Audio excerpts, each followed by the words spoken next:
کاندیدی ژمارە یەک مامی بچووک قوباد ئیمام جەلال سەرۆکی لیستی 105 یەکێتی نیشتیمانی کوردستان قوباد جەلال حسامەدین نورەڵڵا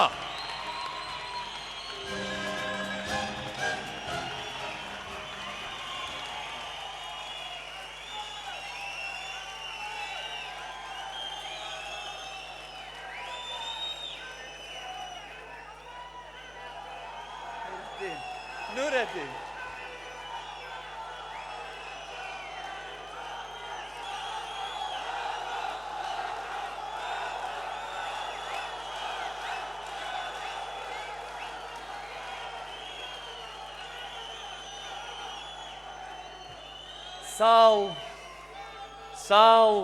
ساڵی 2010 کات ئێوارەیەکی درەنگ وەختە شوێن شاری سلەیمانیە لە هۆڵی پێشمەرگە لەم هۆڵەی کە ئێستا ئێمە لێرەین مام بە گەرم و گوڕیەکی زۆرەوە بەشداری بانگەشەی هەڵبژاردننی یەکێتیەکەمانی دەکرد و بە ورەیەکی پۆڵاینەوە وتەیەکی مێژووی پێشکەش کرد لەو وتەیدا ڕستەیەکی مێژووی وت کە چەندین ساڵە سەداکەی تەواو نابێت و لە گوێچکەی یەکێتیەکاندا بەردەوام دەبیسترێتەوە ڕستەکە گوزارشتە لە پتەوی یەکێتی مام ڕوون و ئاشکرا ڕاستیەکی وت کە بە هیچ هێز و گروپ و لایەنێک ناگۆڕێت مام وتی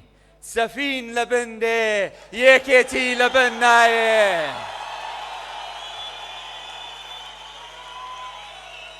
سڵاو لە سلەیمانی سڵاو لە شارەی کەلانکەی شۆڕشەکان و سەرهەڵدانەکانە سڵاو لە پایتەختی ڕۆشنبیری سڵاو لەو شارەی کە هەرگیز لە ئاستی هیچ دوژمنێکدا سەرنەوی ناکا سڵاو لەو شارەی بوو بەلانکەی شۆڕشی نوێی گەلەکەمان هاوڵاتیانی شاری سلەیمانی شاری هەڵمەت و قوربانی سڵاوتان لێبێ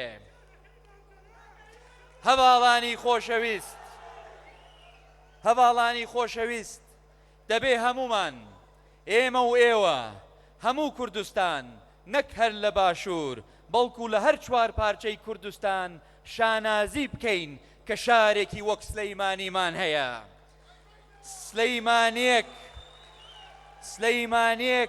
کە چەندین سەرکردە و سیاسی و ڕۆشنبیر و نیشتیمان پەروەری گەورەی وەک ئیبراهیم پاشا شێخی نەمر حەبسەخانی نەقیب کەریمی ئەلەکە نالی و مەحوی و حەمدی و ئەمین زەکی بەگ و پیرەمێرد و برای مەحمەد و زێوەر و نەجبەدینی مەلا و فایق بێکەس و شێخ نووری شێخ ساڵح و ئەحمەدی هەردی و شێرکۆ بێکەسی هەبێ پێگەی خۆی قەت لە دەست نادات و لە دڵی هەموو کوردێکی دنیادا خۆشەویست دەمێنێتەوە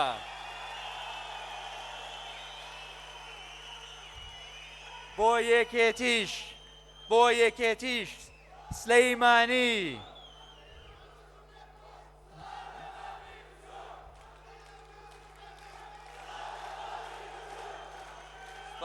زۆر سپاس بۆ یەکێتیش سلەیمانی چەندین سەرکردە و خەباتگێڕی وەک خاڵە شەهاب و ئارام و نەوشیروان مستەفا و جەمالی عەلی باپیر و جەمال تایر و مەلا عەلی و حەمە جەزا و سەڵاحی مهندس و شازاد سایب و سەدان خەباتگێڕی دیکەی دروست کردووە لەبەر ئەوە واجبە لە سەرمان بە قەد گەورەی خزمەتیان بکەین سلەیمانی لە سەرەتای دروستبوونیەوە شارێکی فرە ڕەنگ و فرەدەنگ بووە شارێکە بۆ هیچ دوژمنێک ملکەچ ناکات شارێکە ئازادی دەوێت و بەردەوام لە پێناویدا دەنگ هەڵدەبرێ و خەباتی بۆ دەکات هەر ئەم هۆکارانەشە وا دەکا ئەم شارە لە کۆنەوە تاکو ئێستا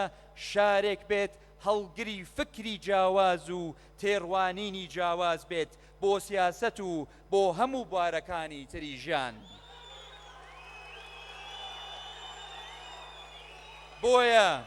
بۆیە چەندین گروپ و لایەنی سیاسی دروست بوون و دروست دەبن، بەڵام هەر لایەنێک بیەوێت ئەم خزمەتە بەم شارە بکات دەبێ بتوانێ هەموو دەنگە جیاوازەکان و هەموو ڕاجیاوازەکانی سلەیمانی لەخۆ بگرێت.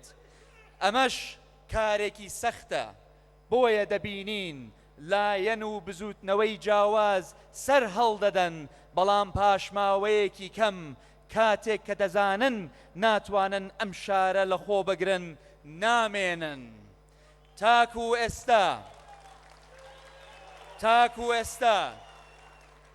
تاکو ئێستا تەنیا یەک لایەن هەبووە کە بەڕاستی توانیوێتی تێکەڵ بە ڕۆحی خەڵک و بست بە بستی ئەم شارە بوو بێت، ئەویش یەکێتی نیشتیمانی کوردستانە.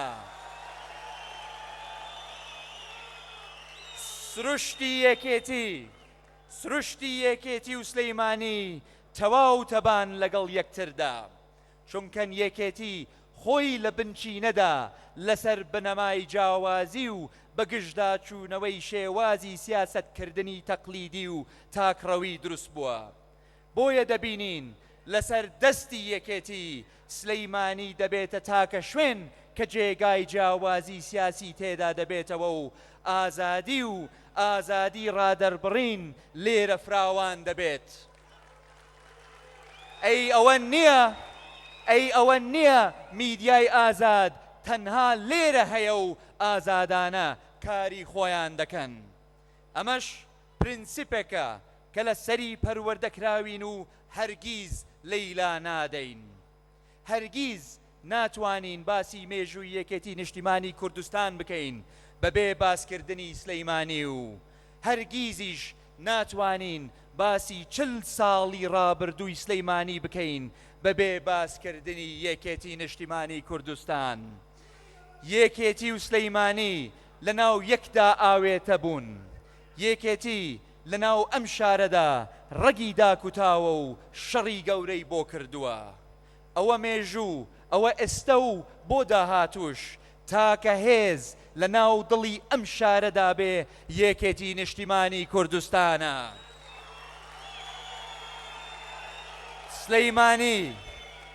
سلەیمانی جگە لە مێژووە درەوشاوەکەی خۆی لە ڕووی ئەدەبی و هونەریەوە لە چەندین وێستگەی سیاسیشدا سەرمەشق بووە.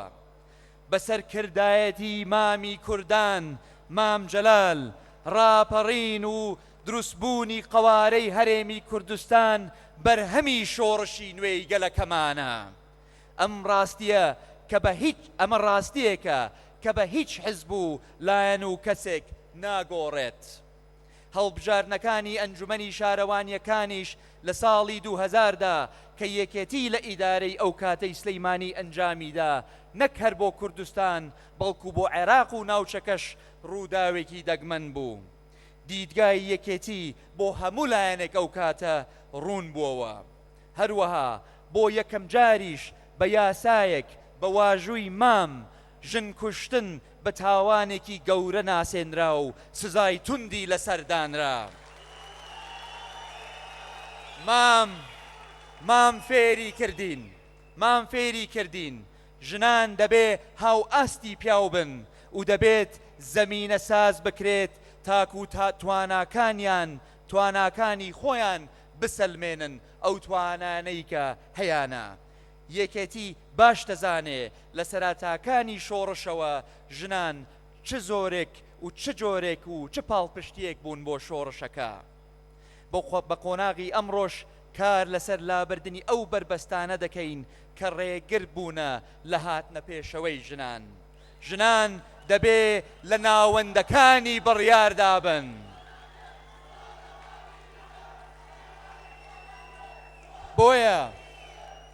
بۆیە بێ هیچ دوو دڵێک دەتوانین بڵێین یەکێتی دەست پێشخەر بووە و بەڵێنتانیش پێدەدەین کە هەر ئەوها دەمێنێتەوە. هاوڵاتیانی خۆشەویست، ئەم قسانەی من دەیان کەم مانای ئەوە نییە کە یەکێتی نیشتیمانی کوردستان هیچ کەم و کورتیەکی نەبوو بێت. ئەو کوردستانەی کە ئێمە ئەو کوردستانەی کە ئێستا ئێمە تێیدا دەژین ئەو کوردستانە نییە کە باو و باپیرمان خەباتیان لە پێناوی کرد.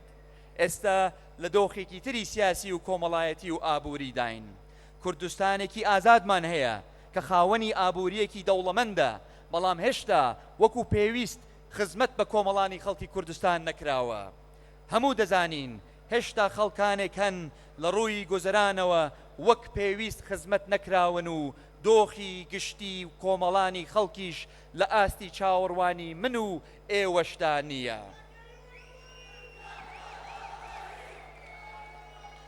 بەداخەوە زۆر بەداخەوە سلەیمانی بووەتە قوربانی ململانەیە سیاسیەکان. ئەمەش زەرەری زۆری بە ئاوەدانکردنەوە و بەرەو پێشخستنی شارەکە گەیاندووە. بەڵێندەر و وەبەرهێنەرانی بە شێوەیەک دوور خستووەتەوە لە کارەکانیان کە زەرەر و زیانی بە سلەیمانی و خەڵکەکەی گەیاندووە. نائارامی و ململانەی تند و ناکۆکی گەورە زەمینەی پێشکەوتن و گەشەکردن لەبار ئەبا و ڕێگرە لە ئاوەدانی و بنیادنان و خزمەت گوزاری.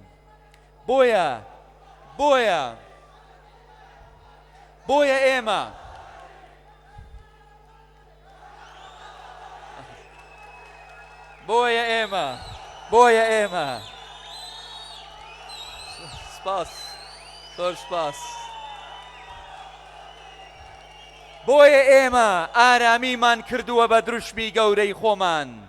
لە نائارامی و لە ناسەقامگیری سیاسی جگە لە دواکەوتن هیچی ترمان دەست نەکەوتووە.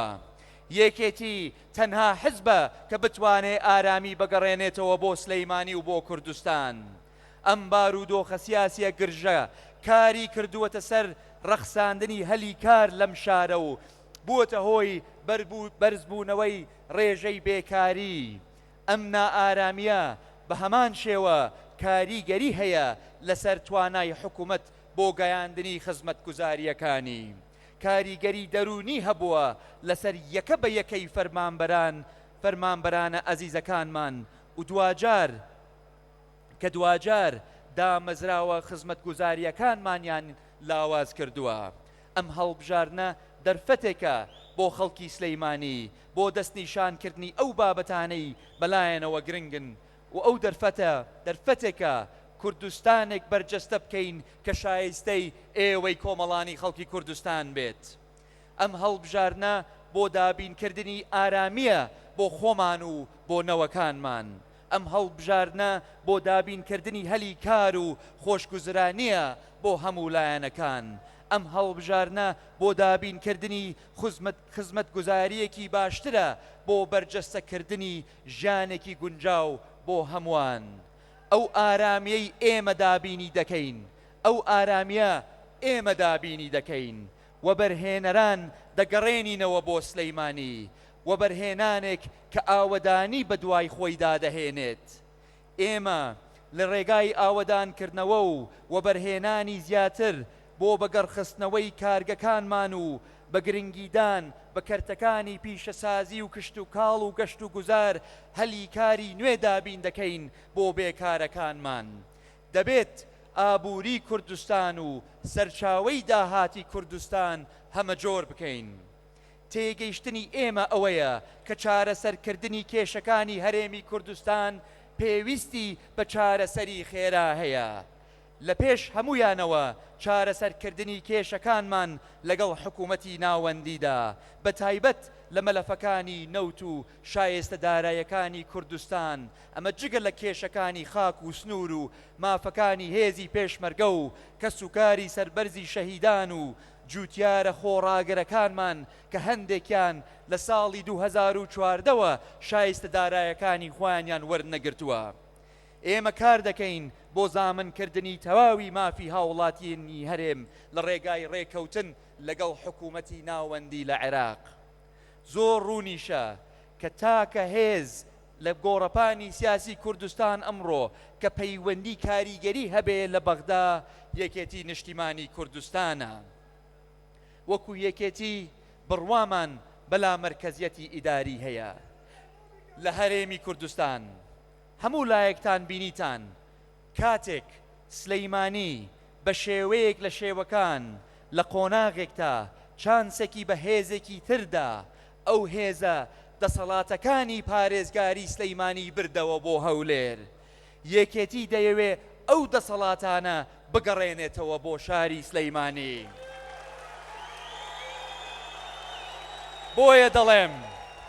بۆیە دەڵێن خۆشەویستی بۆ سلەیمانی بە بەڵێنی بێکردار بەدەست نایێت. ئێوە دڵنیابن کە یەکێتی بەڵێنەکانی دەباتە سەر و ئەو دەسەڵاتانە دەگەڕێنێتەوە بۆ سلەیمانی. من لێرەم تاکو پێتان بڵێم با ئەم دەرفەتە بقۆزینەوە. ڕۆژی دەنگدان هەمومان بە دەستی خۆمان داهاتووێکی باشتر لە ڕابردوو بەدەست بهێنین.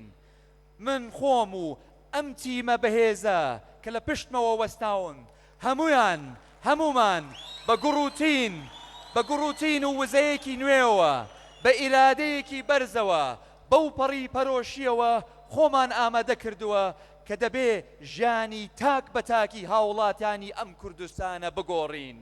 دەبێ کوردستانێکی ئارام بنیات بنین. ئێمە نەوەی ڕێبازەکەی مامین. دڵنیابن لەسەر ئەو ڕێبازە لا نادەین. ئاشتی و ئارامی و ئازادی و پێکەوە ژیان لەم کوردستانە جێگیر دەکەینەوە. بۆ ئەمە پێویستمان بە هەوڵ و یارمەتی ئێوە هەیە. پاڵپشتی ئێوە بۆ ئێمە کۆتایی بە هەموو سەختیەکان دەهێنێ. وەک هەمیشە چۆن پاڵپشتی یەکێتیەکەتان کردووە دیسان پاڵپشتمان بن. بەڵێن دەدەین یەکێتی بکەین بەو یەکێتیەی کە لە ئاستی چاوەڕنی ئێوەدا بێت.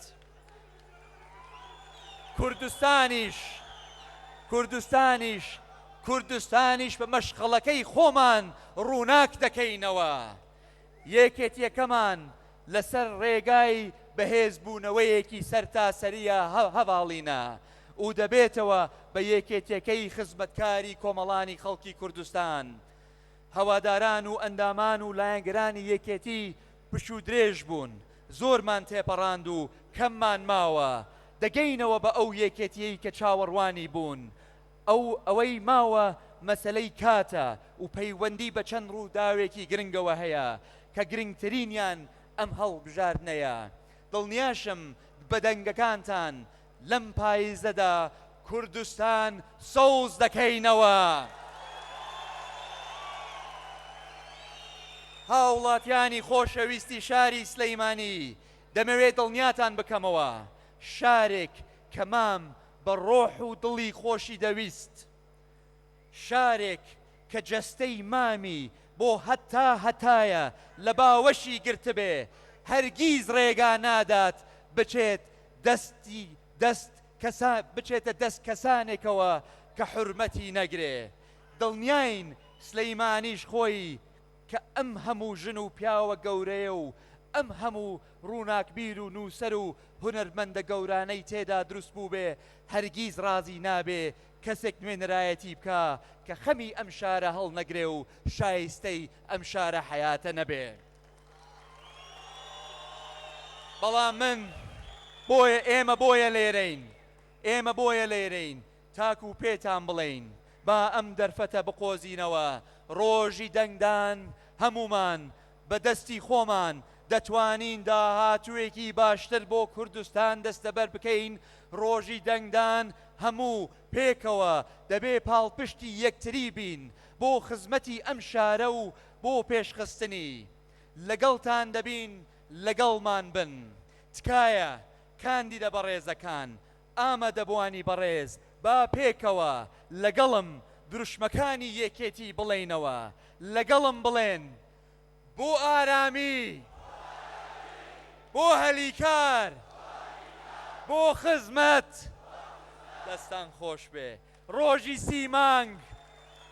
ڕۆژی سیمانگ هەمومان لەسەر سندووقەکانی دەنگدان یەک دەبینینەوە دەنگ دەدەین بە لیستی 105 بەرەو پێشەوە سلەیمانی شاری شۆڕش شاری ڕۆشنبیری شارە حیاتەکە هەر شاد و سەربەرز و سەرکەوتوو بن.